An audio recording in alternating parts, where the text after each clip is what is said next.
नमस्कार, मी Angarki arts and क्राफ्टमध्ये आपलं स्वागत करत आहे. जसं की आता आपल्या सगळ्यांनाच माहिती आहे, भगवान श्रीकृष्ण जयंती येत आहे. तर मी म्हटलं की चला त्या निमित्ताने भगवान श्रीकृष्णांना सगळ्यात जास्त प्रिय अशी वस्तू ती म्हणजे मोरपंख. तर आपण मोरपंख बनवूया. मोरपंख भगवान श्रीकृष्णांना खूप प्रिय आहे आणि ते आपल्या डोक्यावर नेहमी धारण करत असतात. तर मी म्हटलं चला आपण मोरपंख बनवूया. मग मी मोरपंखाची ची ड्रॉइंग करून घेतलेली आहे आणि ती ड्रॉइंग कट करून घेतल्यानंतर ती ड्रॉइंग काहीशी अशी तयार झालेली आहे. आणि मग ते ड्रॉइंग मी OHP शीटवर ठेवून पेनाच्या सहाय्याने त्याचा OHP शीटवर शेप देऊन घेत आहे. बघा अशा प्रकारे OHP शीटवर शेप देऊन घेत आहे. मी बाकीच्या रंगोळीच्या डिझाईन बनवल्यानंतर जो OHP शीट एक्स्ट्राचा राहिलेला तो मी असा कट करून ठेवलेला, जेणेकरून तो आपल्याला नेक्स्ट टाइम यूज करता आहे. तर असा मला तो OHP शीटचा तुकडा सापडला होता माझ्याकडे. त्याच्यावर मी असा मोरपंखाचा शेप देऊन घेत आहे. त्या OHP शीटवर 3 मोरपंख बनणार आहेत. तर मी ते 3 मोरपंखाचा शेप देऊन घेत आहे पेनाच्या सहाय्याने. तो अशा प्रकारे बघा.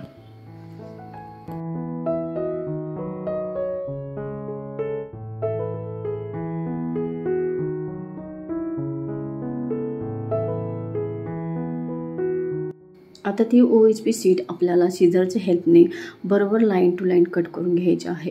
नाहीतर मग ते OHP शीट वेस्ट होऊ शकते जर कट व्यवस्थित केला नाही तर. म्हणून सीझरच्या सहाय्याने व्यवस्थित कट करून घ्यायचा आहे.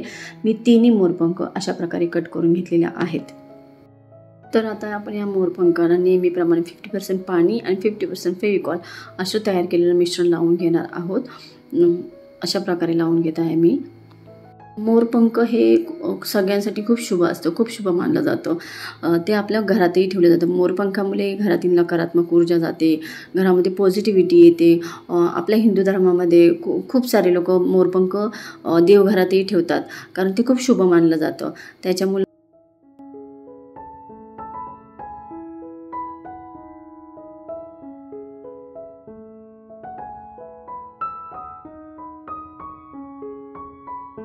फेविकॉल लावून झाल्यानंतर मी त्याच्यावर असं ग्रीन कलर टाकून घेणार आहे. डिझाईन मोठी असल्यामुळे कलर टाकण्याला काही डिफिकल्टी येत नाही. आपण असं डायरेक्ट कलर टाकून घेऊ शकतो. त्यामुळे मी असा कलर टाकून घेत आहे. अशा प्रकारे मी 3 मोरपंख तयार करून घेणार आहे.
असे 3 मोरपंख तयार करून घेतल्यानंतर नेहमीप्रमाणे आपण पेपरच्या हेल्पने प्रेस करून घेणार आहोत आणि मग एक्स्ट्राची रांगोळी आपण काढून घेणार आहोत. एक्स्ट्राची रांगोळी काढल्यानंतर बघा काहीसा अशा प्रकारे 3 मोरपंख तयार झालेले आहेत. आता मी सेकंड लेअर देत आहे, पण सेकंड लेअरला परत मी ग्रीन कलर टाकणार नाही आहे. जसे मोरपंखाला आतमध्ये वेगवेगळे कलर असतात तशा प्रकारे मी कलर टाकून घेणार आहे. पहिला आपण फेविकॉल जसं मोरपंखाला आतमधून शेप असतो तसा शेपनी आपण फेविकॉल लावून घेणार आहोत आणि मग त्याच्यावर रांगोळी टाकणार आहोत. मी हिरव्या कलरचा डबल लेअर देणार नाही आहे, कारण मग ते जास्त जाड होऊन जाईल, जास्त जाड लेअर होऊन जातील. मग मी एकच लेअर देऊन त्याच्यावर आता सेकंड लेअरला दुसरे कलर टाकून घेणार आहे. आता मी तो फेविकॉलच्या शेपने जसं फेविकॉल लावलेला आहे तसा लाईट ग्रीन कलर टाकून घेणार आहे.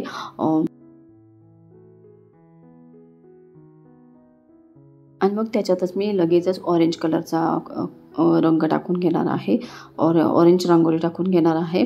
अशा प्रकारे ऑरेंज कलरची रांगोळी टाकून घेणार आहे, म्हणजे आपला मोरपंख जास्त हेवी होणार नाही आणि आपल्याला तो कॅरी करायला पण इझी होऊन जाईल. त्याच्यामुळे मी सेकंड लेअरमध्येच हे सगळे कलर भरून घेणार आहे.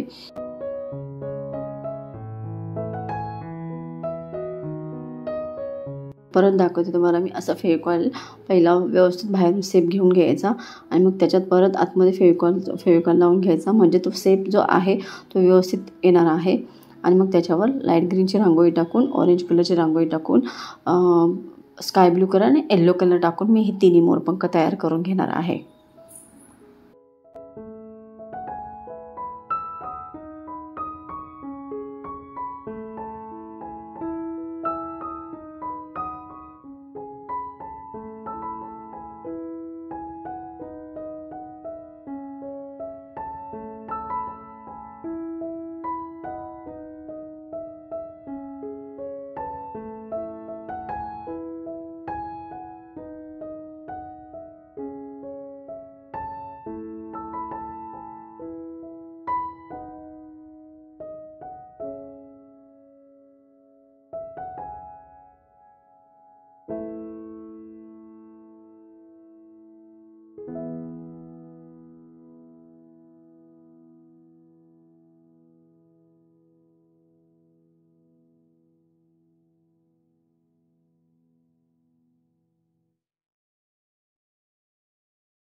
तिन्ही मोरपंखांमध्ये कलर भरून झाल्यानंतर मी ॲक्रेलिक ग्रीन कलरनी असं ब्रशने हेल्पने साईडने लाईन मारून घेणार आहे. जसं की मोरपंखाला साईडने ग्रीन कलरच्या लाईन्स असतात, तसे मी ॲक्रेलिक कलरने लाईन मारून घेणार आहे आणि तिन्ही मोरपंख तयार करून घेणार आहे.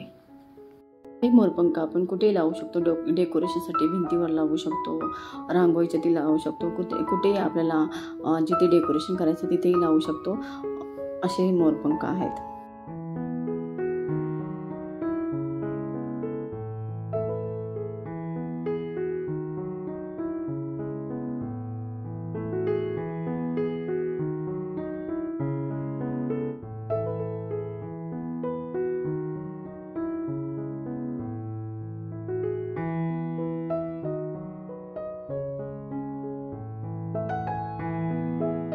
बघा, सगळे कलर भरून झाल्यानंतर अशा प्रकारे मोरपंख तयार झालेला आहे. तुम्हीही ह्या श्रीकृष्ण जयंतीनिमित्त नक्की हे मोरपंख बनवून बघा आणि तुम्हाला हे मोरपंख कसे वाटले मला नक्की कमेंट करून सांगा. व्हिडिओ आवडला असेल तर लाईक करा, शेअर करा आणि चॅनलवर नवीन असाल तर सबस्क्राईब करा. बेल आयकॉन प्रेस करायला विसरू नका, जेणेकरून माझे असेच नवनवीन व्हिडिओ तुमच्यापर्यंत नक्की पोहोचतील. Thank you for watching.